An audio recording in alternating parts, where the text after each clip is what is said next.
Vous êtes sur Télé Sud, merci de nous rejoindre pour un nouveau tour de l'actualité. Mardi 3 juillet, à la une, pas de guerre aux Touaregs du Mali. Déclaration d'Alpha Condé lors d'une conférence de presse à Paris. Il souhaite toutefois une intervention militaire contre les islamistes d'Ansar Dine, mais dirigée par les forces africaines. Un an après l'indépendance du Soudan du Sud, la construction reste fragile. Fragile aussi ses relations avec son voisin soudanais. Les deux pays se préparent à reprendre les négociations de paix à Addis Abeba en Éthiopie. Et puis une marche contre la tenue du sommet de la francophonie qui doit se tenir en RDC. Les Congolais de Paris appellent la communauté internationale sur la nécessité d'une intervention dans le pays en proie à la guerre civile.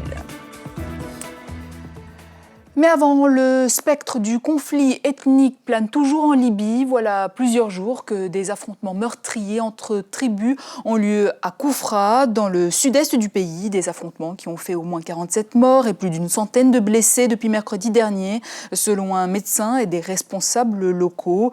La Libye qui, par ailleurs, a relâché ce lundi les 4 représentants de la Cour pénale internationale détenus depuis près d'un mois. Cette délégation de la CPI était accusée d'échanges secrets de documents avec le fils de Kadhafi, Saïf el-Islam. Après sa rencontre hier avec François Hollande à l'Élysée, conférence de presse aujourd'hui pour le président guinéen Alpha Condé. Au menu, les législatives maintes fois reportées en Guinée ou encore la crise malienne. Alpha Condé souhaite notamment une intervention militaire rapide pour déloger les islamistes, mais par des forces africaines. Moïse Munkouro, Christian Mambou. Escale parisienne pour Alpha Condé après le sommet de Rio. Le président guinéen a été reçu hier par son homologue François Hollande à l'Élysée. Première rencontre officielle entre les deux hommes certes, mais les sujets d'actualité ne manquent pas. C'est le cas de la libération du Nord Mali où la CEDEAO semble impuissante.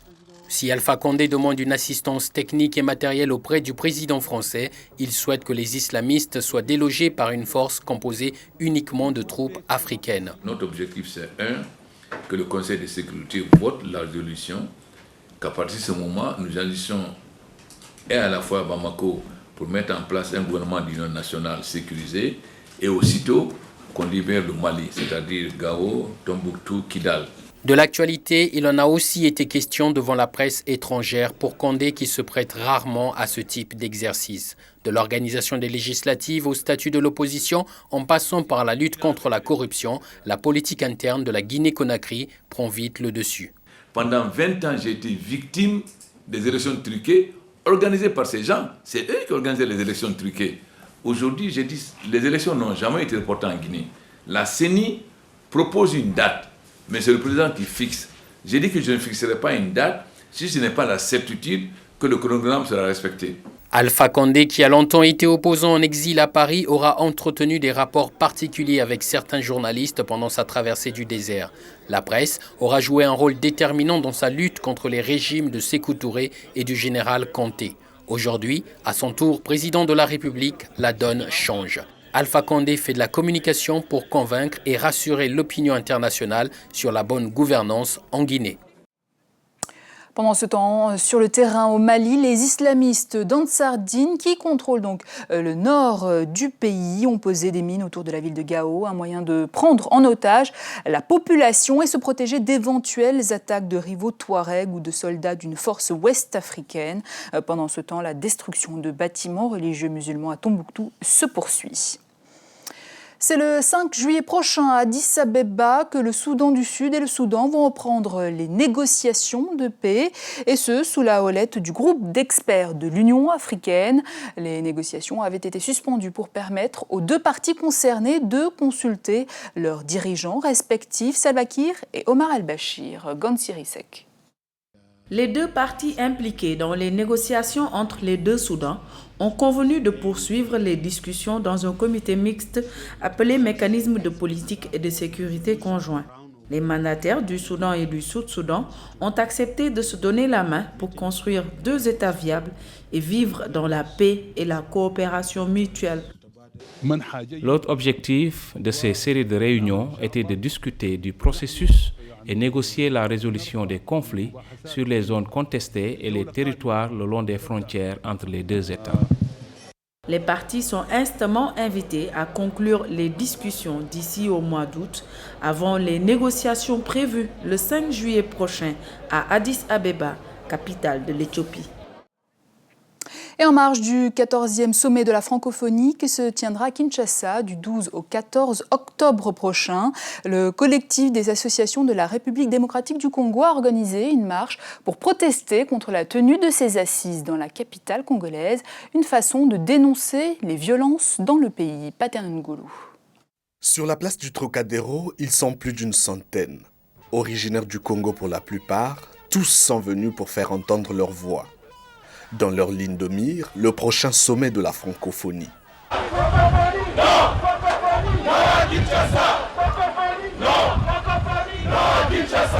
Battons le pavé parisien pour dire non à ces sommets qui aura lieu à Kinshasa au mois d'octobre. C'est la 7e rencontre organisée par le collectif des associations de la RD Congo depuis sa création en 2011. Et pour cette fois, les organismes de défense des droits humains et les représentants d'église réaffirment leur engagement et leur détermination à empêcher la rencontre d'octobre à Kinshasa. La situation dans notre pays n'est pas bonne. Et le départ éventuel de M. Hollande pour le sommet de la francophonie à Kinshasa est un contre-témoignage total par rapport au principe même de la francophonie. Nous devons nous battre pour que la francophonie ne se salisse pas les mains, ne cautionne pas les violations des droits humains en République démocratique du Congo. La République démocratique du Congo est l'un des pays d'Afrique les plus riches en ressources naturelles. Ce pays, considéré comme l'un des plus grands du continent, est resté depuis des années déchiré par des guerres civiles. Les combats à l'est du pays ont fait de nombreuses victimes. Le collectif des associations des Congolais de la diaspora dénonce ainsi la passivité du pouvoir de Kinshasa dans la résolution des conflits et interpelle la communauté internationale sur la nécessité d'une intervention dans le pays. Et on poursuit avec ce projet de modernisation du port de Pointe-Noire au Congo-Brazzaville. Les travaux ont déjà démarré et devraient porter leurs fruits à l'horizon 2014. Correspondant sur place, Boris Agapit. Accroître les performances et répondre à la demande croissante des armateurs est l'ambition assignée au port autonome de Pointe-Noire que ses administrateurs entendent atteindre à l'horizon 2014 afin d'améliorer ses prestations. Actuellement, le trafic au port a connu un bond considérable. L'année 2005, le trafic du port autonome était autour de 42 000 tonnes, à peine.